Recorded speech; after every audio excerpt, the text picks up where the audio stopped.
everybody and welcome to this week's video. Now last week, as you'll know, I was testing out the Samyang 100mm macro lens on the Sony A6400, and over in the UK for the last couple of weeks we've had some really hot weather, which has meant really that some of the big wildlife that I normally chase around after has been sort of keeping well under cover. So it's been quite difficult to do any of that type of wildlife. Now, because of that, it's given me more opportunity to use this Samyang lens. So I had the idea the other day that what I hadn't done for an awful long time was use my Moth Trap. Now, it's a good idea actually, because as I said in the last video, when you've got this really hot weather and a lot of the bigger stuff is keeping under cover, you do then tend to get all the insects and stuff coming out. So we've had some really sort of warm, sultry nights, which is ideal for moths. So I dug my old Moth Trap out of the back of the garage, and yeah, it's not seen the light of day for a couple of years, but fired it up and thought I'd see what I could get in the Moth Trap, and then obviously see if I could take some images of what I'd captured on there. Now, what I thought I'd do in this video is just really run you through the Moth Trap that I use and some other methods that you can use if you don't have a Moth Trap. So that's what I'm going to do in this video. Show you the Moth Trap I'm using, and also give you an idea that if you haven't got a Moth Trap, something else that you can do DIY yourself to get some moths coming to an area so that you can take some photographs of them. Right, so this is the Moth Trap that I use. I'm being careful with it because I've got some moths in there at the minute from last night. As you can see, it's well used and probably could do with replacing actually. It's so old, and I've actually changed the bulb a couple of times as it is. Now, I bought that probably 10-15 years ago from a site, and I'll put a link to that site if they're still going. Actually, I think they are. I did have a quick look, and I think they are still going. They do some reasonably priced moth traps. A lot of the ones that you look at can run into the hundreds of pounds, and I think this one cost me about 60 quid when I bought it, but there will be more than that now. But it may be actually something that anybody with any electrical knowledge might be able to knock up themselves. I think the most complex bit is this box. I don't know what's in there, but it's obviously all weather sealed so that you can leave it out at night and not worry that you're going to blow the thing up or electrocute yourself. So that's one route to doing it. The other route actually is quite simple. If you get yourself a white sheet, anything like this, and hang it up overnight and get any sort of light, the brighter the better, and stick it behind that sheet, you will find that that will attract the moths in. And you can you know, do a similar thing, just go in the morning, first thing in the morning, and take them all off the sheeting and see what you've got, either just to look at or to photograph. Now, what I would say, what I do when I'm doing this is I'm always up a sort of dawn when I've had the Moth Trap out, because what you will find happens if you get birds coming into your garden, they will soon click onto the fact that you're bringing insects to a small area, and any that don't go into the trap, they will, you know, feast on them until there's nothing left. What I always do when I put the Moth Trap out, I always spend about half an hour looking sort of a couple of meters around the trap actually, just to see where there's moths landed, on bushes, on grass, on the floor. And what I'll do is I'll bring them in and put them into the trap throughout the day so that they're safe, and then I'll open the trap up at night when it gets dark and let them and release them all out. Otherwise you'll get a lot of moths on the floor that you're actually missing, and as I say, the birds will pick up on them straight away. What I also do is I move where I put the trap around the garden, because again the birds will get used to it and they'll start to hone in on that area where the moths are, and you can lose some really lovely moths that have not landed in the trap, that have just landed on nearby vegetation. So as I say, a couple of ways of doing it. This sheet works really well. Just get any light, the brighter the better behind it, hang it up on your washing line and fix it to the floor somehow, and then just put a light behind it and see what you get coming in. Right, so when you've put your Moth Trap out and you go and have a look what you've got the next morning, obviously you want to identify what you've got in there. What I would say is that, just to put this into perspective really, you have, I think, just under 60 species of butterfly in the UK, and I think you have something like 2,500 moths in the UK, which just really goes to show, you know, the volume of stuff that you've got coming out at night. I mean, there are some day flying moths as well, but most of them come out at night, and it's an awful lot of wildlife that you're missing if you just concentrate on butterflies. And the colours of some of the moths as well are outstanding. I'll show you a couple hopefully in a minute that we caught last night.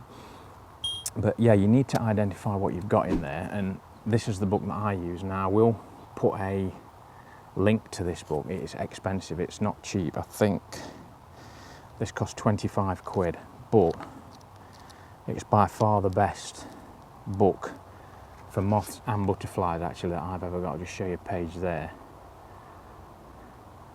Really, really detailed photographs, and yeah, absolutely stunning photography in here, and it does give you a good idea of what you're actually capturing in your trap. So I will put a link to that actually. It's the one I use all the time. I do use a couple of others because sometimes you get into a situation where there can be butterflies and moths that are quite similar to each other. So you might have two moths that are very, very similar, only a slight difference, and the photograph in this book might not pick it out as well as in another reference book. So I often cross-reference between the two, but if you're going to get one book, this is the one to get.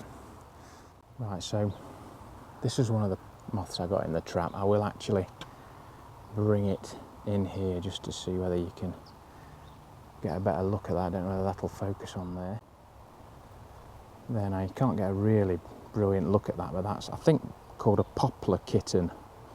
And if you could see this close up, in fact I'll hopefully take some pictures of it later so you will see it, but it's a stunning little moth. It's got little orangey stripes, grey, black spots, grey zigzags, black zigzags. Absolutely stunning little moth this is. I think it's the first time I've seen it in my trap, so I'm quite pleased to get this one. Not a big moth, but yeah, absolutely beautiful. And what I will say is some of these moths are really tolerant like this during the day. They'll let you pick them up and put them on your hand like this, which is good for photography because obviously you can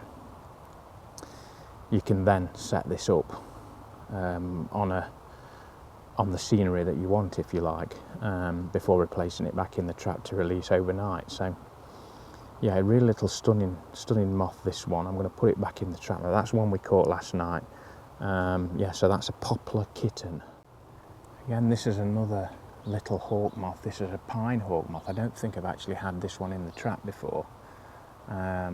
He's a little bit active at the minute, so I don't want to leave him out for too long because he may just fly off, but not one of the most colourful of moths, this one.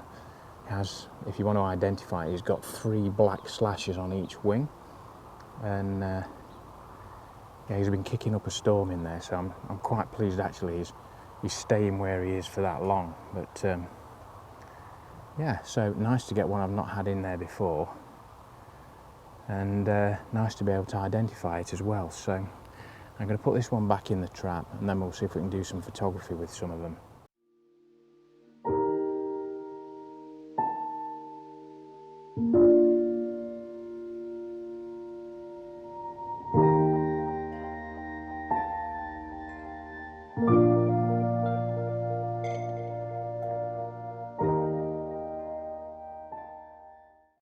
Right, well this is how I like to set up initially for my shots. What I'll try and do is, before I even get the moths out, is try and get as many sort of props and things that I think I might use with different moths, and just get everything ready, so it's really just then a case of getting the moths out and hopefully getting them onto the item that I've got in place and in front of the camera, and then just taking the shots and spending some time changing depth of field and other stuff, and just rearranging the composition, etc. So as you can see, I've got a selection of rocks down here. Some of them have got moss and things on. There's others that are, you know, really nicely patterned. This is some of the Shap granite that I was talking about. And even things like, this is an old perch that I use when I'm doing my bird photography. I quite like the texture on that, so I've brought that along to give that a try potentially. And then things like this old stick, I think it's some sort of painted stick we had in the house, but it's got a nice, you know, as a part of a flower arrangement or something, but it's got a nice rusty red colour to it. So all of that stuff's ready to go, and then it's just a case of, as I say, getting the moths out and taking some images.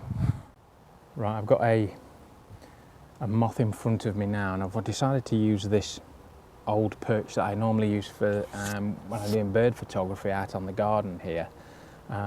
Principally because it's really a buff colour, but it actually just looks like a chip of wood.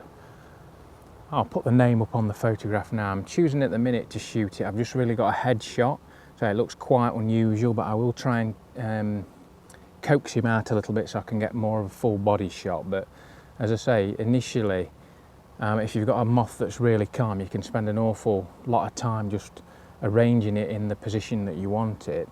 Sometimes they're a lot more skittish than that, and you do well to get at least one shot. But I've already got some shots of this, which you're probably seeing now, and I'll try and get a few more to put up while I'm talking. But as I say, it's a case of getting them into position and then just messing around with settings. So because I'm trying to get a really big depth of field here, with a macro lens, that's difficult anyway. I'm shooting at f/16, and I'm about 125th of a second at the minute. I've come just here in the garden because I'm getting quite a lot of shelter from the garage here, so I'm out of any wind or breeze that we've got, and it's also given me, even though it's bright, it's given me a little bit of a shadow from the bright sunlight, which I don't want either. So yeah, we'll carry on. We'll have a go with this one, and I'll see what else we've got in the trap. Right, so sometimes what can happen is that the moth won't go exactly where you want it to. So in this case, this moth has dropped down onto the other side of this little attractive piece of wood.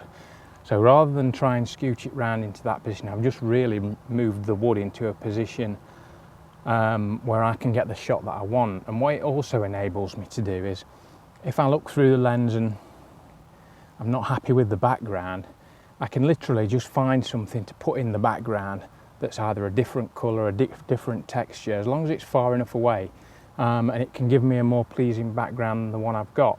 So as I say, everything, when you're doing this, is in your control, especially if you've got a moth that's happy to just sit there when it's in position, which this one is. So I've put a nice sort of greeny coloured rock in the background, manoeuvred it into position so it's in the right place, checked it on the camera, and then I'll take some shots. Right, I'm going to stick up a gallery of some more images that I've taken with this Samyang and the Sony A6400 now. Of these moths. As I say, if you've got any questions, please stick them in the comments below. And yeah, if you've got any images that you've taken, then and you want to showcase them to the people, you can always go across to my Facebook group, Scott Tilley Photography. Just ask to join. I'll join you up, and you can stick your photos up there. We do get some really nice images on there from all sorts of people. And as I say, it's just a place that everybody can go and stick the photos up there and let people look at them. But anyway, I hope you've enjoyed this little quick introduction into sort of my moth trapping and how I do it and how I get the images at the end. It's something that is really interesting to do. And again, if you're not a photographer who wants to be out hiking 10-20 miles in this weather looking for wildlife, and especially like we've been through lockdowns and things, this is something you can do in your back garden, and you can spend hours and hours doing it. And the moths that you get in your trap obviously will change with the months of the summer, so some will be more prevalent at one time and others will come on stream a little bit later. So it's not something that once you've put your moth trap out and caught 30 different species, that's it. Moving it into different parts of your garden, different times of the month, of the summer and early autumn, you will get different moths in there. So yeah, just keep putting it out when you get the right weather. Anyway, that's me done for this video. Hope you've enjoyed it. As always, if you've not subscribed to the channel, please think about subscribing. I've shown you some images on the way through this video. I'll stick some more up at the end. And yeah, please give the video a like, and if you've not subscribed, subscribe to the channel.